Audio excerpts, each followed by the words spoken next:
A'udzu billahi minasyaitonir rajim. Bismillah, alhamdulillah, wassalatu wassalamu ala rasulillah. Rabbi shrah li sadri wa yassir li amri wahlul 'uqdatam min lisani yafqahu qawli. Assalamualaikum warahmatullahi taala wabarakatuh, my dear brothers and sisters in Islam.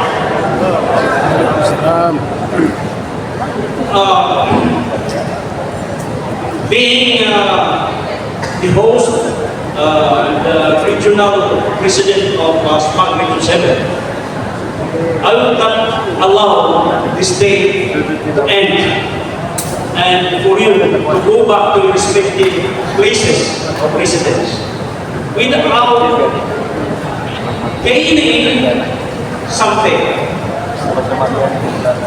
Now what I mean is yung sinasabi ng atong national president na sinusuportaan rin ng statement ng ating chief ng Salam Police Center na ang SPA ay kailangan magiging relevant. Paano magiging relevant ang SPA? Kailangan ipapakita mo diyan sa area of responsibility mo na may ginagawa ka. Okay? Now, paano natin malaman na isang subject ay may ginagawa? To make the public feel that you are relevant as discussed by the chief of the Salam Police Center. Kasama na tayo sa awarding system ng PNP. Now, paano ka magkaroon ng award kung hindi ka relevant? Hindi ka importante. Yan sa area of responsibility mo.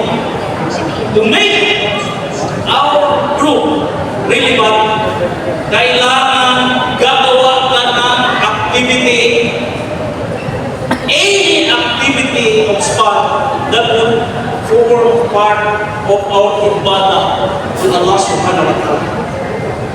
The very purpose of each and every one of us joining SPA is to do anything good and forbid or avoid doing evil.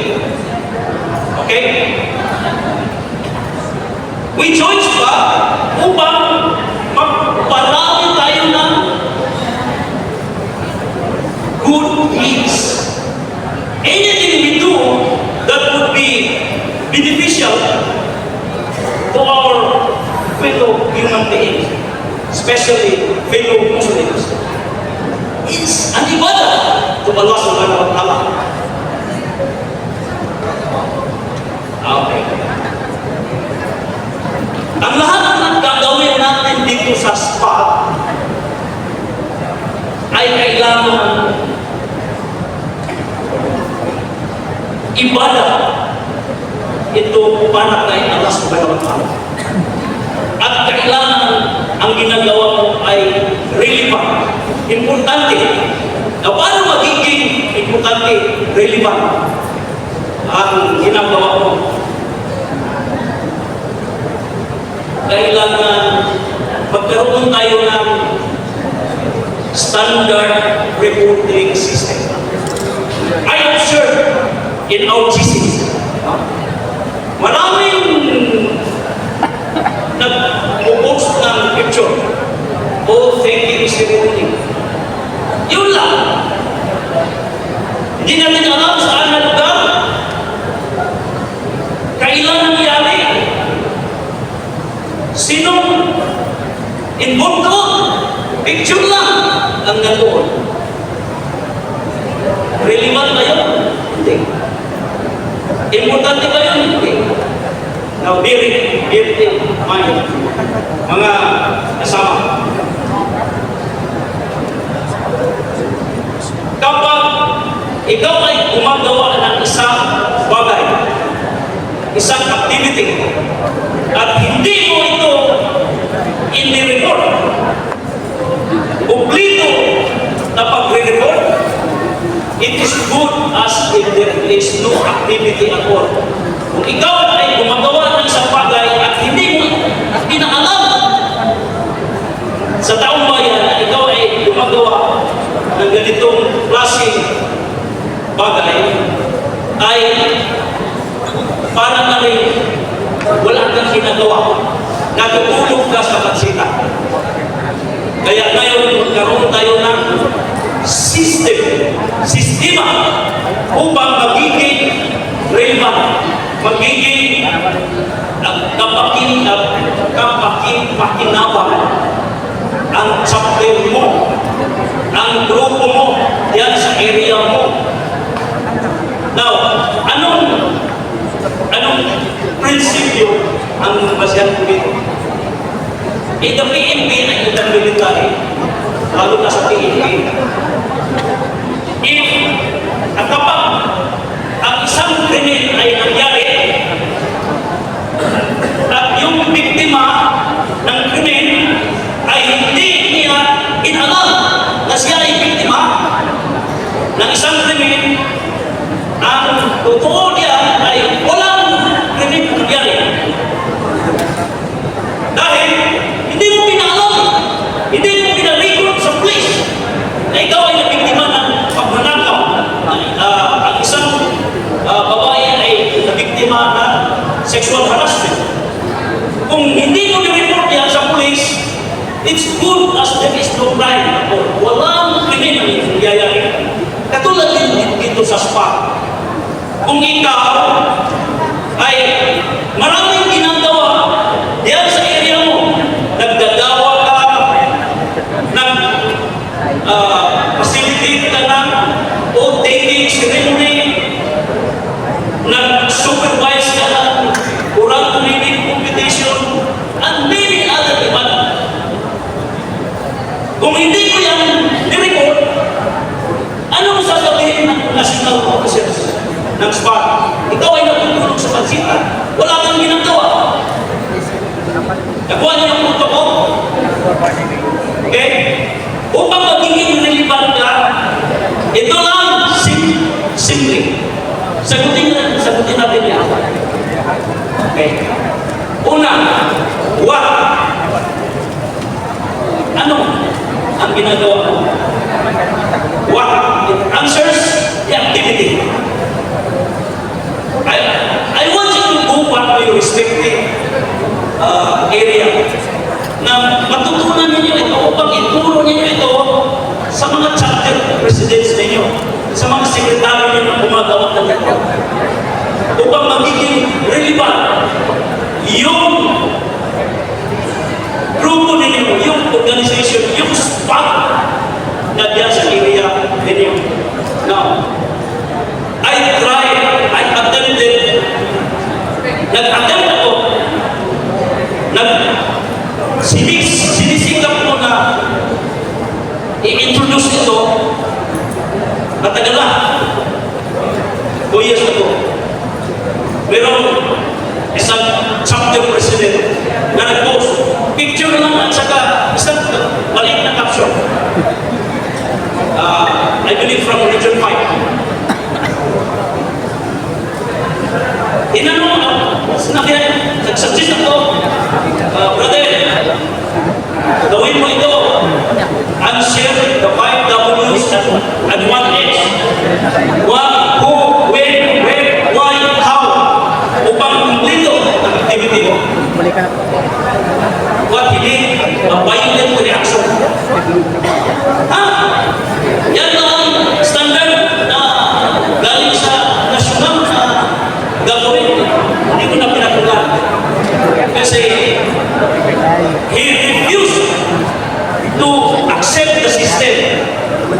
Now, dahil dito tayo sa summit, kailangan tanggapin natin itong system na ito dahil ito ang ikakaganda ng spot na makita, panamdaman ng taong bayan, ng mga politicians na meron palang aktif na spot yan sa area na yan.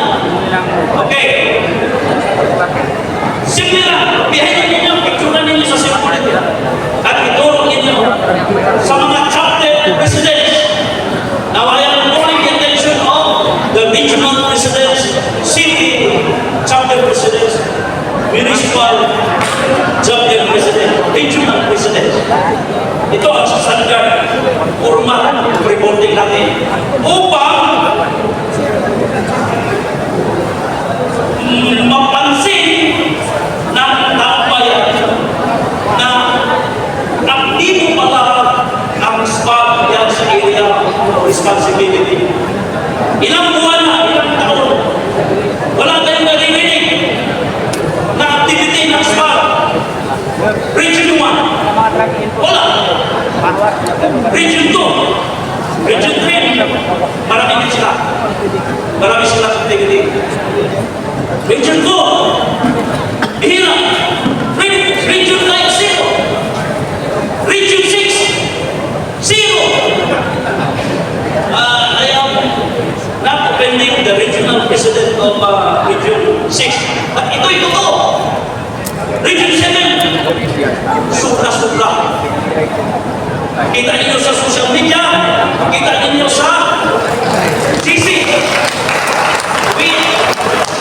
We did our best to be a role model. Walang kumakangat. Gagawin ninyo ito upang magiging relevant ang chapter ninyo. Region 8, wala din. Region 9, marami. Region 10, marami. Region 11, very good. 13, di ganun. Marami. Pero meron sila. 1, 0. Karaga. Oh, okay, karaga. Ito, marami sila.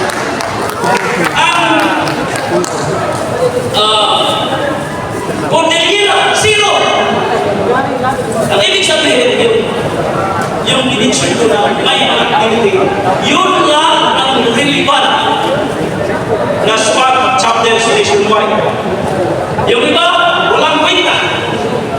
Now, before tayo uuwi sa ating pinanggalingan, kailangan magkaroon na tayo ng eleksyon para sa mga non-functioning chapter president. Palitan natin sila ng panibagong breed na may capability to lead. Hindi natin kailangan yung tumatanggap ka ng posisyon, walang ginagawa. Hindi relevant. Dahil kung ang patay mo lang ay posisyon at wala kang gagawin, wala kang kwenta. Papalitan ka ng taong may kakayahan. Hindi. Okay? So, you take note, you take picture. Anong klaseng activity? For example, ang ginagawa ninyo ay nag-SPAG orientation kayo. Activity na yan. Okay? Lagay mo. Uno. SPAG orientation. Pangalawa, who? Tao. Sinong gumagawa yan? Okay? Karamihan. Chapter president or any member of a SPAG chapter. For example, who? Elements of SPAG Caraga region led by its regional president together with the candidates for membership in SPAG. Nasagot na sa Tagalog. Ang who ay yung presidente ng SPAG sa region Caraga. Kasama niya ang mga tauhan niya at yung mga kandidato na magpapinulong ng SPAG. Yun, nasagot na ang who. When? Kailan yan ang nangyayari? Kailan ninyong ginanap? Kailan ninyong ginawa yung activity na yun? When? you should mention the time, ang oras, ang pizza, at saka yung taon. Example, ngayon ay at 3:15 p.m. June 26, 2025. Oh, nasagot na yung when. When? Saan yung ginawa? Okay? For example, when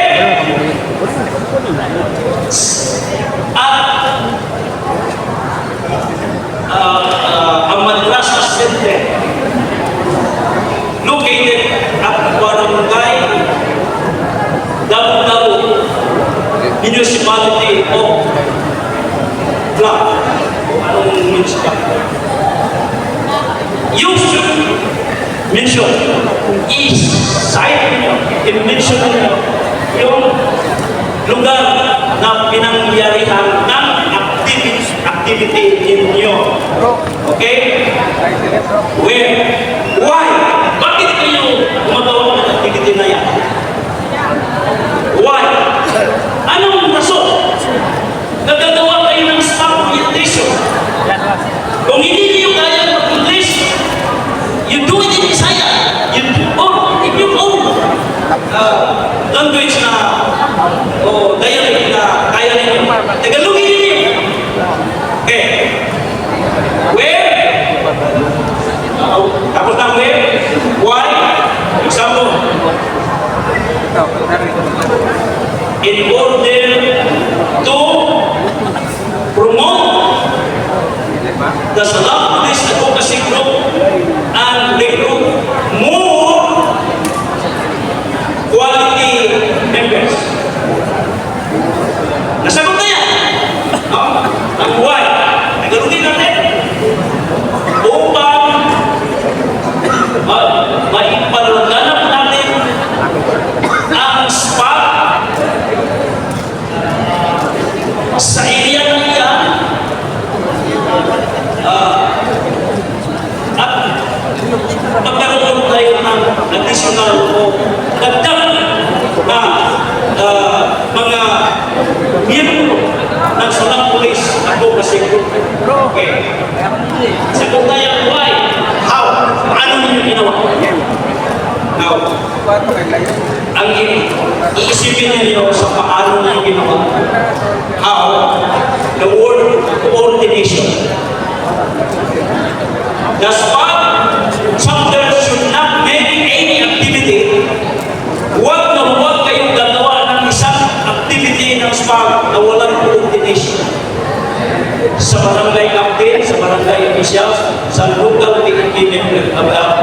police force, upang walang kapitya, upang hindi kayo masita, hindi kayo ma-criticize. Coordination, the word coordination. Why? How? Okay. By coordinating with the barangay officials at barangay at the same barangay. Mention na yung barangay doon sa at the same barangay in order to facilitate the success of the SPAC program. Ang keyword dito, coordination. Sa pamamagitan ng PAC, ano ba ang Tagalog ng coordinate? Ugnayan. Tama.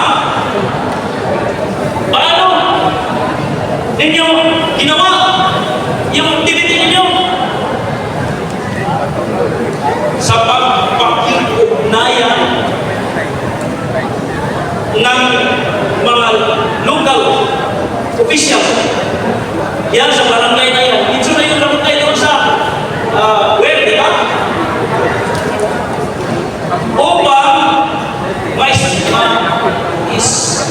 Upang isang katuparan ang hangarin ng SPAC multiply o na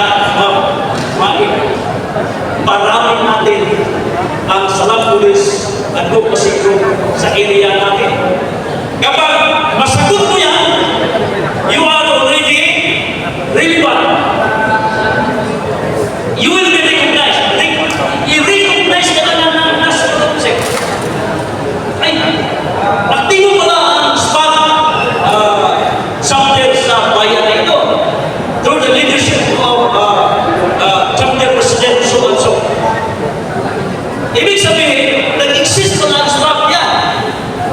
So, every year we have a summit and our national SPAC leadership will choose who among the SPAC chapters are qualified to award.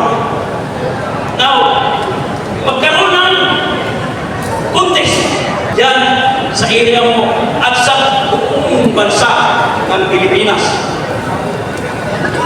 Ikaw pwedeng magiging recipient ng SPAC Dove Award. The best chapter, municipal chapter president award. The best municipal coordinator award.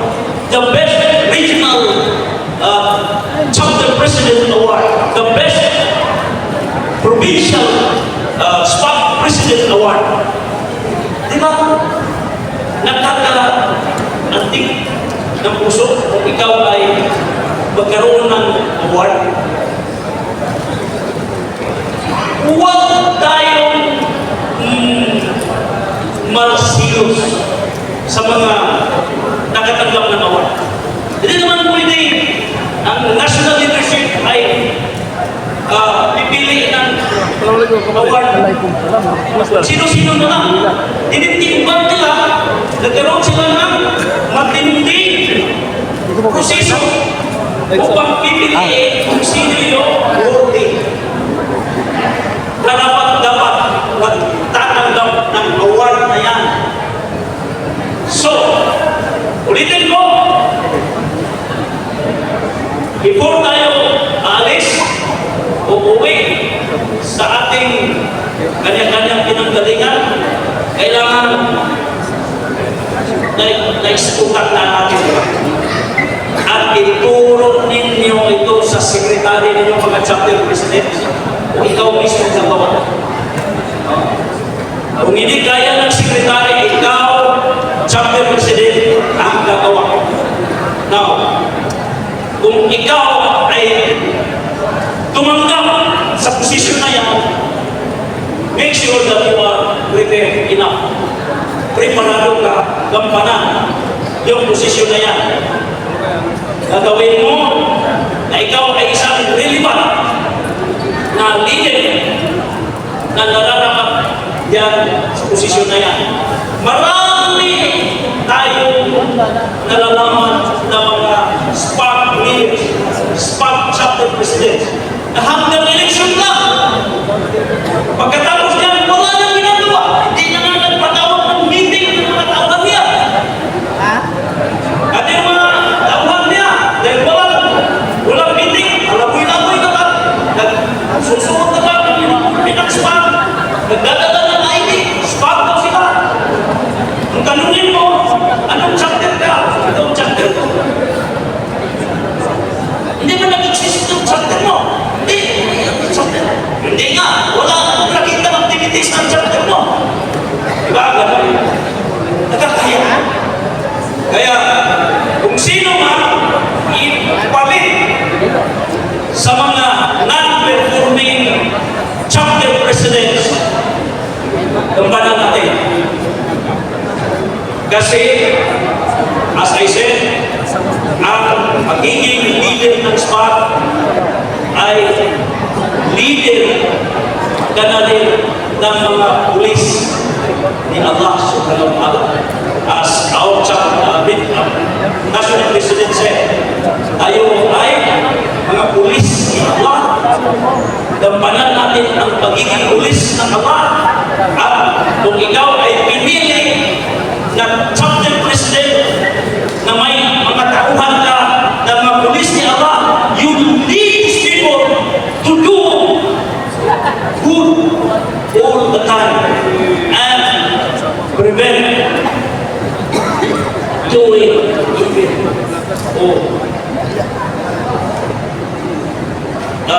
sikapin natin na hindi tayo gumagawa na hindi kaya-aya kay Allah subhanahu wa ta'ala. Yun lang po, mga kapatid, I hope you find it important ang sinasabi ko at magiging bago ninyo ito tuwing ninyo na may natutunan kayo. Maraming salamat. Assalamualaikum.